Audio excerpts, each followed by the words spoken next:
Saudara-saudara yang sama dikasihi di dalam nama Tuhan, jangan pernah kita menyerah dengan keadaan dan situasi apapun yang kita alami dalam kehidupan kita. Marilah kita selalu percaya bahwa Allah selalu punya cara untuk menolong kita keluar dari segala pergumulan, atau paling tidak ketika kita mengalami masalah, kita selalu punya cara dari Tuhan untuk menghadapi pergumulan dan persoalan itu dengan baik. Kita akan membaca mendengarkan firman Tuhan yang sehubungan dengan hal itu. Mari kita berdoa. Bapa di sorga, terima kasih jika di hari yang baru ini kami masih punya kesempatan untuk membaca dan mendengarkan firman-Mu. Mampukan kami mengertinya Tuhan, supaya firman-Mu dapat kami jadikan sebagai pedoman dan dasar dalam hidup kami, khususnya dalam menghadapi begitu banyak pergumulan, persoalan, penderitaan dan duka cita yang kami alami dalam hidup kami. Berbicaralah kepada kami Tuhan, kami siap mendengarkan. Dalam nama Yesus kami berdoa. Amin.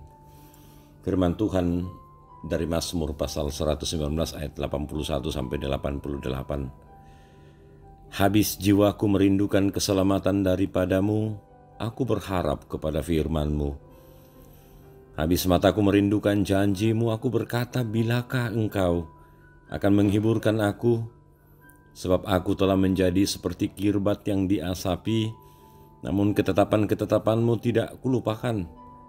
Berapa lama lagi hari-hari hamba-Mu ini? Bilakah Engkau menghukum orang-orang yang mengejar aku?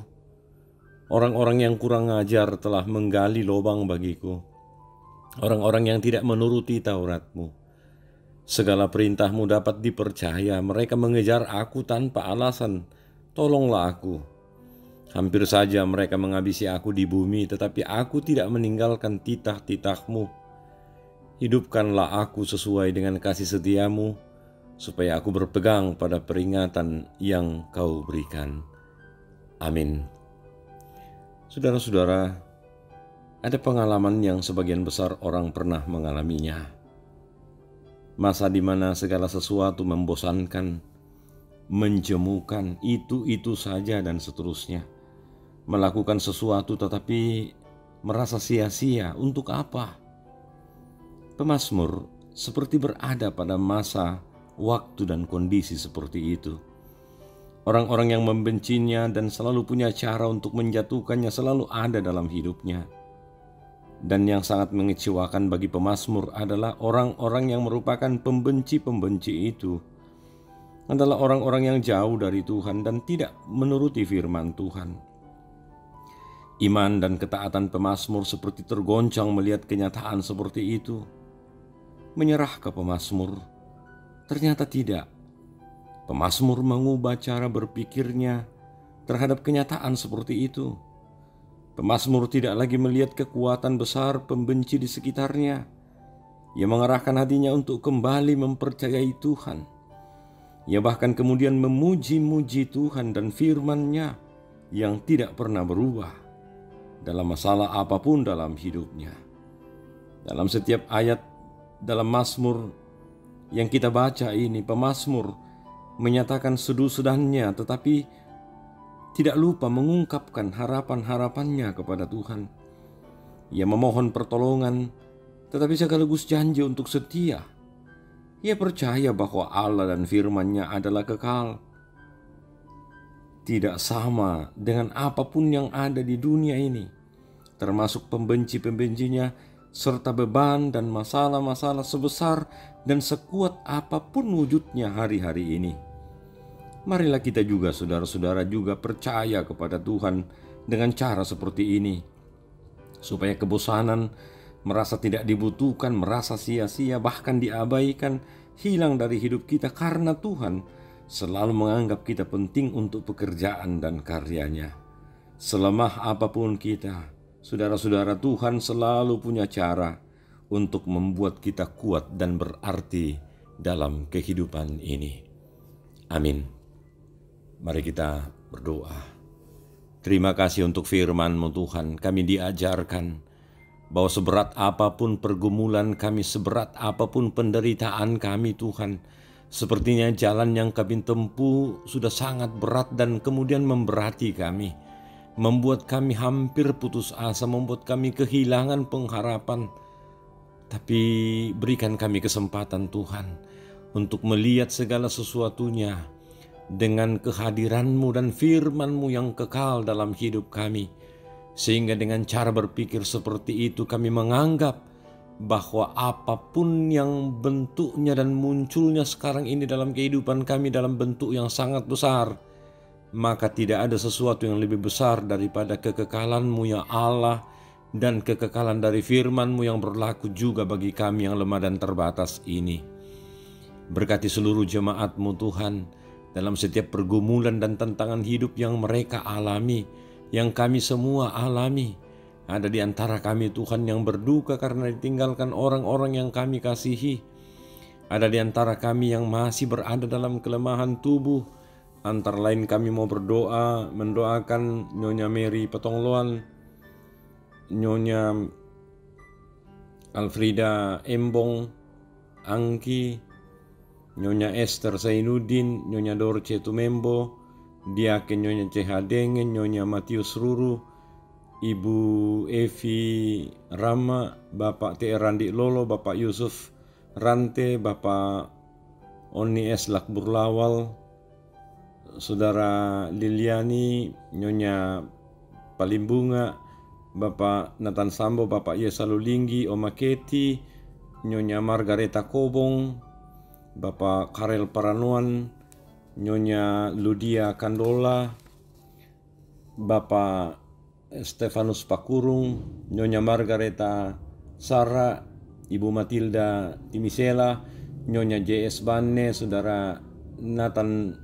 Naftali Mina, Reski Pagiling, Bapak M Pasalongan, Ibu Adolfina Tilang, Nyonya Hermin Bongga, Nyonya Yohana Bura, Angrei Penatua, Nyonya Selpi B. Silambi, Nyonya Martin Balle, Nyonya Damaris Siri, Bapak Sugeng Prihatno, Bapak Martin Karangan, Ibu Ludia Rangan, Bapak Yakobus Pagiling, Ibu Penatua, Ibu Pendeta Jumiarni Kanuna, Diaken Nyonya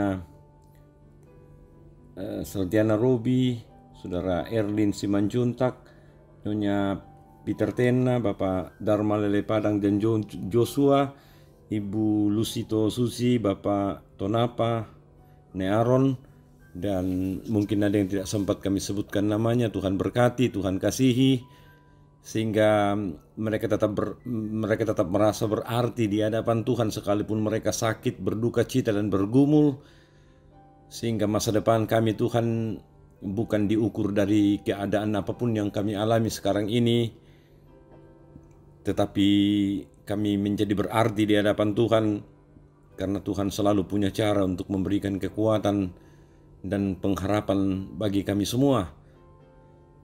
Dalam semua bagian pelayanan dalam jemaat ini kami juga doakan biarlah Tuhan berkenan untuk menopang dan menolong agar semua boleh kami lakukan dan jalani dengan baik.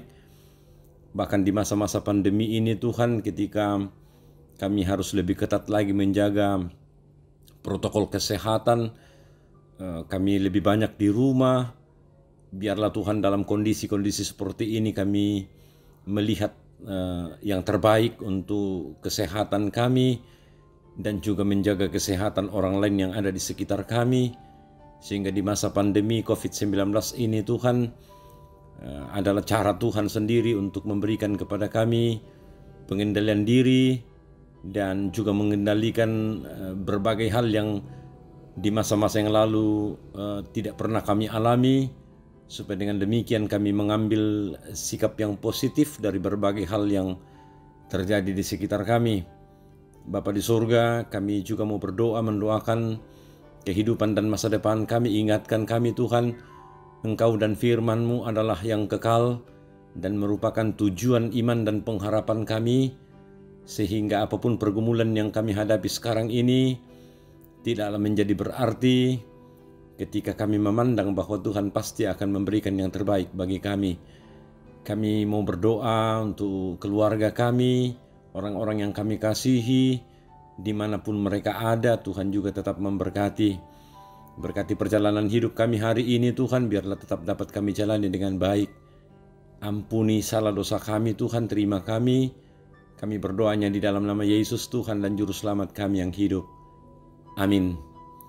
Teruslah menjalani kehidupan ini dengan terang pengharapan bahwa Allah selalu akan bersama-sama dengan kita. Kita percaya bahwa Dia selalu punya cara, Dia selalu hadir dalam waktu yang tepat di dalam kehidupan kita untuk menyatakan kebaikannya bagi seluruh bagian dalam kehidupan kita. Shalom.